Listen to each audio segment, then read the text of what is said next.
I could not be more thrilled than to have this guest sitting to my right, who I will stop talking about like he's not sitting here, the Academy Award winner himself in a new movie, Only the Brave, about the Granite Mountain Hotshots. Couldn't be more timely, and it's a terrific film. I've seen it. You should see it Friday, October 20th with Jeff Bridges right here on the show. Good to see you, Jeff. Good to be here. Thanks for coming in here. Thank you for coming in here. You bet. So I don't even know where to start with you, except obviously you have many films to your credit in your career. Was there any sports film that you ever got a chance to try at, and that I guess stock car racing, that's a sport. I played Junior Johnson, kind of one of the guys who kicked off that sport. Right. And I was in a movie called Against All Odds. I recall that. Got to play a wide receiver, hung out with Bob Chandler a little bit, learned a bit about that. So what do you mean? Because you played a football player on the backside of a career. That's right. Where things kind of weren't going your way. Those were the odds that you were against, in a way. Yeah, that's right. I hung out with Bob Chandler. He was kind enough to give me some tips, and we met at a restaurant. And I remember he got in the chair, and he was like this. Slowly sitting down. And getting up the same thing. And he says, I'm just going to play, maybe one more season, maybe two. I say, you're kidding me. You feeling like that? Mm-hmm. He says, I show up, hours before the game, and they, get in the tub, and they shoot me up with some stuff so I can move. And I say, well, why are you doing that, Bob? Mm-hmm. And he says, catching that long ball. There's nothing like it, man. Mm-hmm.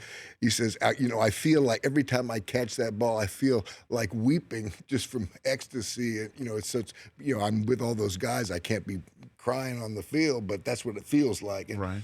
So it was worth, going through that kind of pain. And you put that into your character in the film? That was very helpful. Also, another sports movie that comes to mind is Seabiscuit. I didn't.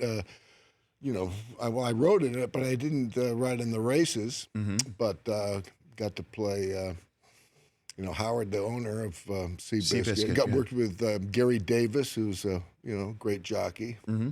So you got to meet those guys and be around horses. That's an amazing sport. That's the most dangerous sport in the world, I think. Just getting on a well, no, stock car. You got in a cage. These jockeys, they're just out there, man. My gosh, sitting on. Well, I mean, you've ridden many horses since then, right? Oh, I love to ride. Yeah. Jeff Bridges here on the Rich Eisen Show. Did you ever try sports? Did you ever try to play it before you got into acting? Well, I guess my sport, if I was to have a sport, it would be surfing.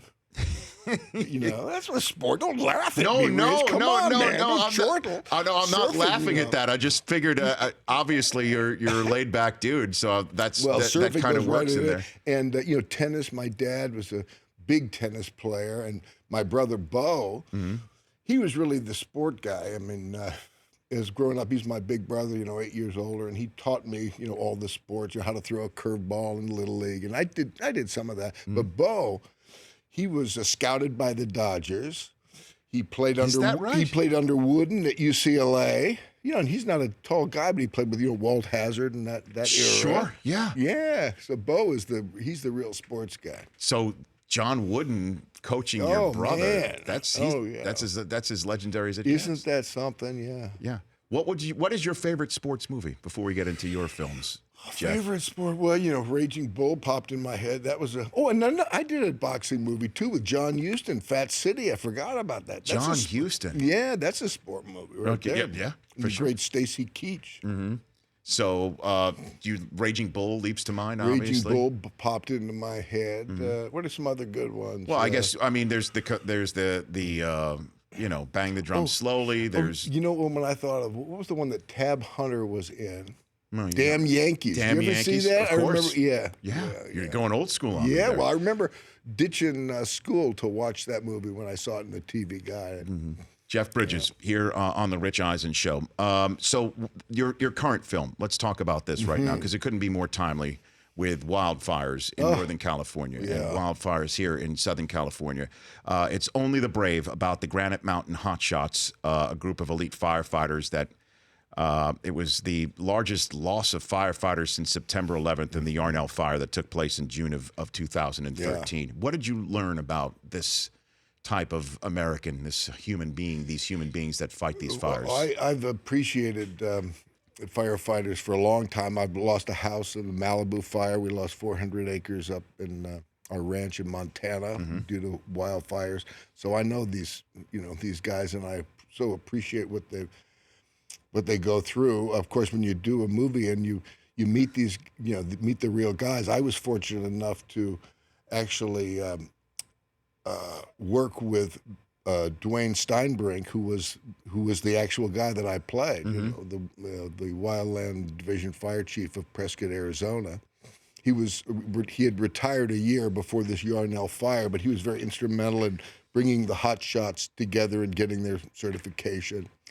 And it was so great to have him on board, as well as Brendan McDonough, who was the lone survivor of this terrible fire.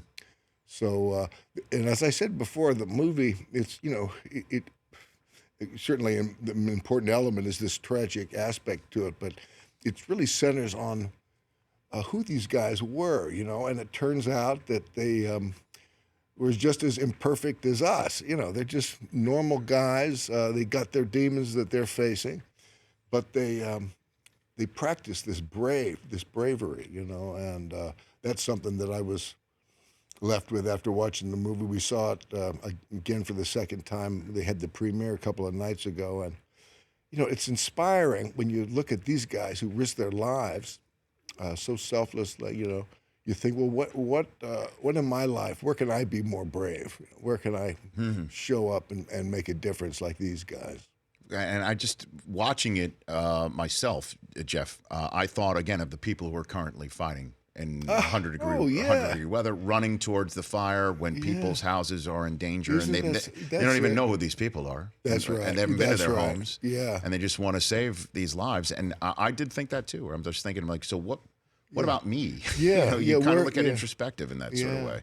I was very pleased to know that the producers of the film, the whole movie's been really supported by the families of the guys who perished, and the producers of the film have set up a Granite Mountain Fund so people can go to onlythebrave-movie.com and they can contribute to this Granite Mountain Hotshot Fund that supports these hotshots that protect us against these fires. So we're seeing so many of them. It's terrible. It's it more is. and more. But it's like I said, it's timely. Taylor Kitsch, who's in it, a lot of sports fans know from Friday Night Lights. He's wonderful in it. He's terrific he's in it. Great. And Josh Brolin, Miles Taylor, James Badgedale, and Jennifer Connelly, who I've had a crush on since forever and a day. Wasn't she something, man, in the movie? Oh, yes. Oh, so strong. Oh, she was. Yeah, playing Josh Brolin's wife. Yeah, I know. Oh, man. You are you're the best, man. I'd love to sit here in just 60 seconds. We come back. I want to talk some more about some of your films that I've been a fan of for quite some time. We'll talk some Lebowski, which I'm sure you've done. Hopefully you will abide when we come back in 60 seconds here with Jeff Bridges on the Rich Eisen Show. All right, welcome back to the Rich Eisen Show. The Academy Award-winning actor in Only the Brave in theaters near you, coming up on October 20th. Jeff Bridges here on the Rich Eisen Show. I want to go over some of the films of yours that I've been a big fan of for quite some time. We already talked about Against All Odds. Tron could technically be a sports movie, would you say? I mean, we did some sports in that. I guess frisbee, a form of frisbee. Well, I mean, a life and death frisbee, racing. not just any sort of that. That's right. I mean, there's a lot on the line for some of these frisbee games. Yeah. When you were doing it, did you have any idea of the video game culture that was busting out in our country at the time and that tapped into? When you said that video game, Steven Lisberger, the director and the writer of that film, Tron was his first film. And he came up with the idea, said this is all about being sucked into a video game. So he thought it was a good idea to line the walls of our studio with video games that you didn't have to pay for. They were just on board. And it was a wonderful idea in one sense, in that it was a lot of fun, but it also kind of slowed the shooting down because you get locked in, man. There's a game called, what was it, Tank? A Battle Zone. Okay. You remember that game? And I was locked into that, man, and oh, God. And they would say, come on, Jeff, we're ready to shoot. I said, no, man, I'm preparing. I'm preparing. I'm preparing for my role. And we get locked into that. But So you weren't a Pac-Man guy? Did they have that too? We had Pac-Man, all the Pong, we had all of the... Pong. I remember that. Thinking of Pong, Harry Dean Stanton, a brilliant actor, just passed away. Yeah. If you Google Harry Dean Stanton and Jeff Bridges Pong, you'll see a huge scene. It was amazing that the director lingered on this shot, but I think it was very effective, of Harry Dean and my reflection in a Pong game in a movie called Rancho Deluxe, where I met my wife, 45 years ago. And Harry Dean and I are doing this scene on I would never have thought to put Jeff Bridges and Harry Dean Stanton in the same sentence as Pong. Oh, yeah. That's a good one right there. Then Starman, I always think of from the line from Starman every time the light turns yellow at an intersection because of your line from Starman. Yeah, I know. Yeah, I know all about how to drive. What green go, red stop, yellow go very fast. Yeah, I think about that. Another line I love from that movie time. is when I ask Charlie, I think Charlie Martin Smith or Karen Allen, when we're towards the end of the movie, I say, what I like about human beings the most is when things are at their worst, you are at your best. And I pray to God that that's true. It's a neat movie. Starman is a really It's a good one. Movie, for sure. Jagged Edge as well, right in the middle of the 80s, where what is your role on spoilers right now? I mean, is it safe to talk about the end of Jagged Edge, even though it's back in 1985? When I want to see a movie, I want to know as little about it as possible. Do you like that? I mean, when you're lucky enough to see a movie having known nothing about it. Every once in a while, I'll experience a movie like that. I remember going to Rosemary's Baby. Oh, sure. On a matinee.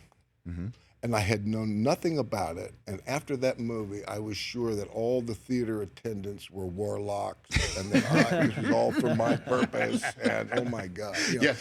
But spoilers, that's a pretty old movie. But what were you going to say about Jagged Edge? I mean, for those who might not have seen it, if I talked about your role in it right now, what is your philosophy on that as an actor? Let's skip the twist, Okay, so we don't now, talk even about though I said there's a twist, that was too much, man. Well, you didn't. Right now they know there's a twist, and they'll probably figure it out. And then let's get to it with the Big Lebowski. How were you introduced to that film? Did you just get a script? No, I ran into the Coen brothers a couple of years before that, I guess, at a party, and they said, we're writing something for you. I say, oh, great, because I was a big fan of Blood Simple and some other earlier films. And then I got the script, and I said, what? This is not like anything I've done. Were you spying? And did you crash some of my high school parties? And I mean, where did this guy come from? But I was thrilled to work with those guys. They're real masters. They know how to do it. Was that character based on anybody that you know? Yeah, it was based on a guy named Jeff Dowd. For them, they used him quite a bit. I met him. He came on the script. I didn't use him too much. I really referenced myself and the script. Yeah. But, so you are. How much of the dude is in you? A little bit. That's where I start when I prepare for any film. I think about aspects of myself that kind of parallel the character, and I might magnify certain aspects, ones that don't fit, a kick to the curb. But that's the beginning place. When Mary Zofries, the costume designer, we met at my home, and I said, we've tried a bunch of stuff. I said, why don't you come up to my closet? Let's just look around. And she said, what are these weird jelly shoes here? I said, oh yeah, those are my shoes. Oh, those are good for the dude. Let's put those. And oh, look, what's this T-shirt? What's this weird Japanese lettering over this baseball guy? What is that? Oh yeah. So we just used a lot of my stuff. What about the cardigan? The cardigan sweater, is that yours? No, that was Mary's. But I scored that afterwards. You kept it? Oh yeah. Where's that cardigan now? Do you know where it is? It's on a wooden statue of Hotai, a bodhisattva, character, and I He's wearing my sweater. In your house? Yeah. Is that right? So that exists? Yes. White Russians? Where did that come from? That was just in the script. It was in the script? You know, yeah. Okay. Yeah. And given the choice, would you roll on Shabbos or not, Jeff? Well, that's my partner. That's I know John. that. I have no problem rolling on Shabbos. Yeah. I mean, when did you realize that this film would become, in many ways, you can't even call it a cult. It's a classic. It's just a flat-out classic now. Yeah. For the Big Lebowski. I was surprised because we had a great time making it, and we were all, laughing and, thinking, this was a fun movie. We didn't think it was going to be anything like it was today, but I was surprised when it first came out and did nothing. It was like, kind of a bomb. And then it played in Europe, and they got it. And then it splashed back over on our shores, and he grew to become what it is. One of our colleagues on this show, Jeff Bridges, here on the show for a couple more minutes. One of the colleagues on our show here has a friend who went to a Lebowski bar in Iceland. Oh He yeah, got a drink. yeah. We got these. We have Lebowski fests. I've been to one. I played with my band at a Lebowski fest. That was my Beatle moment, man. Can you imagine? The dude playing to a sea of dudes and bowling pins and moms. It was just totally surreal. Oh my gosh! It is like a psychedelic journey in itself, right there. But basically, it's just such a great movie, executed so well, and like many masters. The Coen brothers make it look like it's just nothing. It's falling off a log. Yeah. But when you really look at it, man, it is executed so brilliantly. Well, they're geniuses. I mean, for Raising Arizona, we could go on and on about the films. Roger Deakins, the cinematographer, did such a beautiful job. And you don't think of it as, thinking of a movie that is shot beautifully. But if you look at that movie, the camera is right just where you want it. It's nothing there's no showing off. It's just. Everything is just right. That's how you. Couple more minutes with Jeff Bridges here. Now, I want to talk about your dad for a second. Yeah. Too, okay. Lloyd, who was in, I don't know how many movies he was in, over 100, over right? 100, at least, yeah. right? And then just a couple of things about him that maybe fans might not know about your dad, even though I know I do, and there's a bunch of people.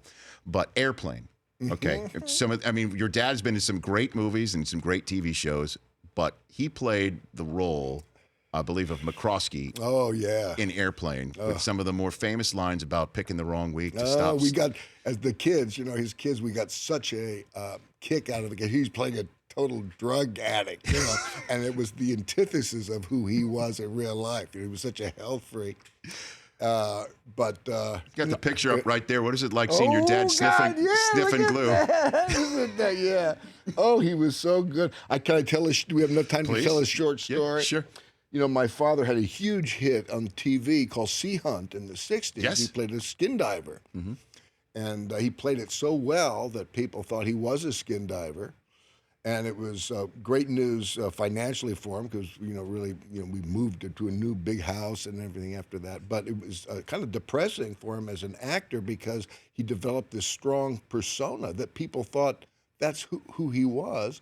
And he was offered a lot of skin diving scripts, play this skin diving. He goes, no.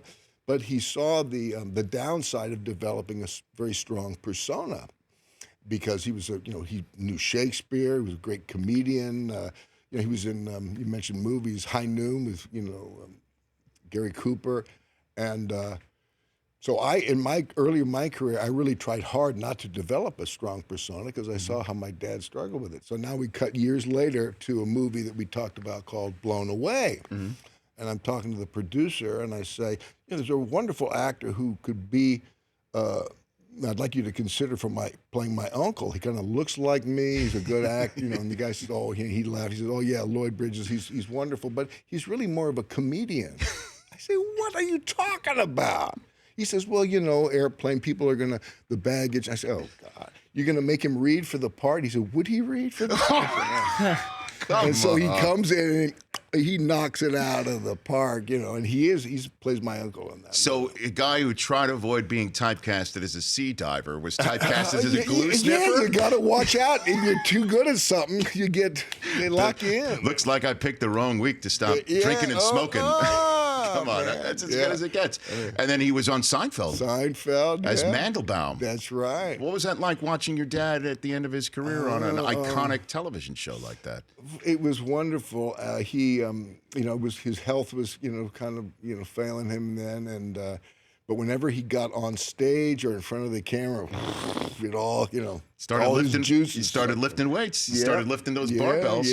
Just getting them up. Hey, Jeff, like I said, I'm a huge fan of yours. I could go on and on and on. Crazy Heart, for which you won your Oscar. Hell or High Water, terrific. True Grit, I loved. I mean, Last Picture Show as well, going way back. And now Only the Brave in theaters on October 20th. Come back, please, anytime. Really would enjoy it. And great, by the way, nice putt you made. Hey, man, it's a new form, and got the one-handed putt sweep? Yeah, man. All right. How long was that putt? What would you say? I would say it's about a 10-footer. Huh? That's pretty good, isn't it? Yeah, tell people it's 15. Yeah, all right. Okay. Jeff Bridges here on The Rich Eisen Show. All right, Rich. Good seeing you. The Rich Eisen Show, weekdays at noon Eastern on radio stations across the country and audience. If you like that, please download our app. There's lots of fun things there other than just more of the videos you just saw. You can call us from the app. You can email us from the app. Just download it. Trust me, you'll enjoy it.